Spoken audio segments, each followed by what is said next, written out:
Jesus didn't say if you fast, he said when you fast.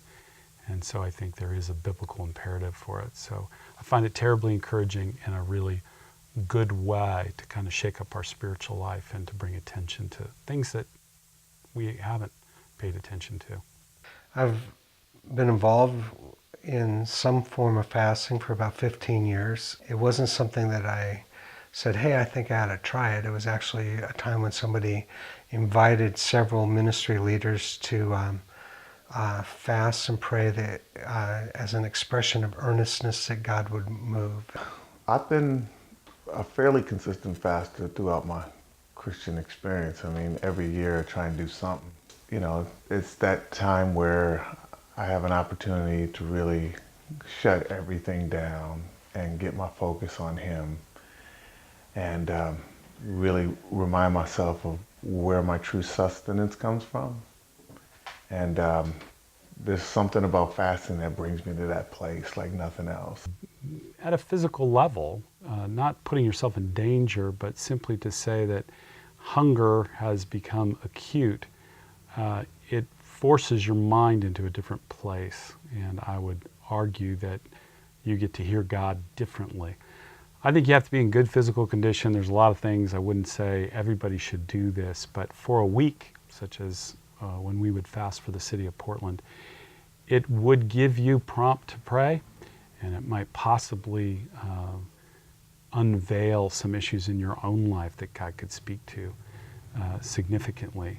For me, what I learned about fasting was that it puts me in a place where God has to show up. So you're not really, fasting isn't a diet.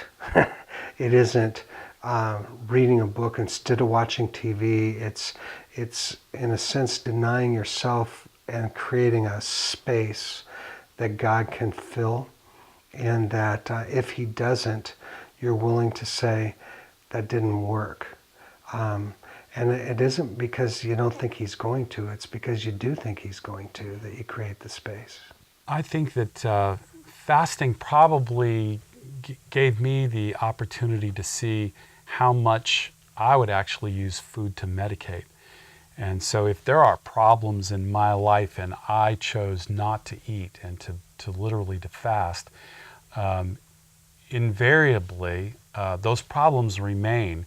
But if I'm not in right relationship with my wife, but I think to myself, well, we're going to go out to dinner tonight, it brings a certain amount of release and medication.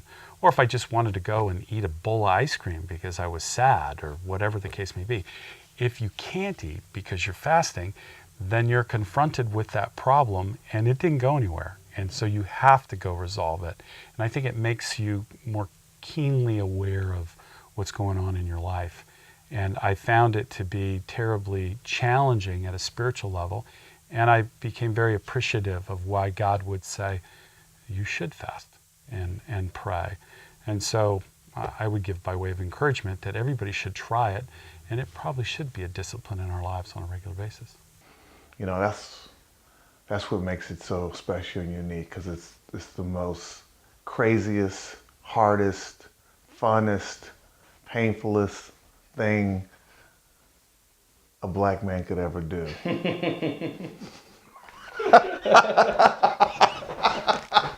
3 days has never been enough for me because I'm too busy fighting hunger pains. Some people don't have that problem, but I'm a big dude and I'm still trying to get my appetites under control. But after about 3 days, it seems like heaven opens up and the scriptures become clearer and my ability to press into God becomes more simple and more razor focused. I think the biggest surprise was actually the second run at it, because I expected what I got the first time, and every time is different because it's a dynamic in a relationship with a living God. It isn't a fixed spiritual discipline with a fixed spiritual outcome. I had fasted in the past for maybe a day or two and had done that consistently for a number of years. And the challenge this time around was to fast for an extended time, 40 days to be exact. And I probably can say in all honesty that that length of time, having done it now multiple times, that it really was the most spiritually impacting. Are you completely devoid of calories? Well, that puts the body in some severe stress, but you're definitely going to limit calories. And if you're just juicing or it's just vegetable juice or something like that, yeah, it's going to be pretty limited. Be real honest with you, after a certain amount of time, you don't even want the juice. I know, which sounds funny, but there is a euphoria that comes.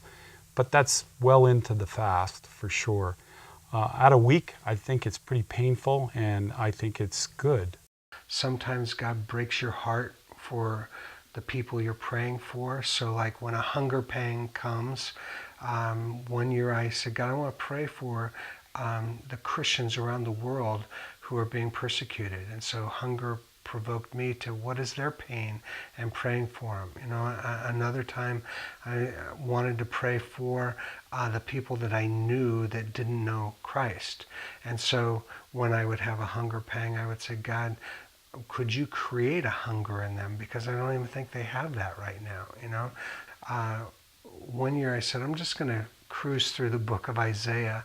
And as I kind of listened and got something, I stayed in chapter 1 for the whole 40 days. And that was almost depressing while I was there. But when I was done, the surprise was, I don't want it to be over. Yeah. You know? The longer I go, the easier it got.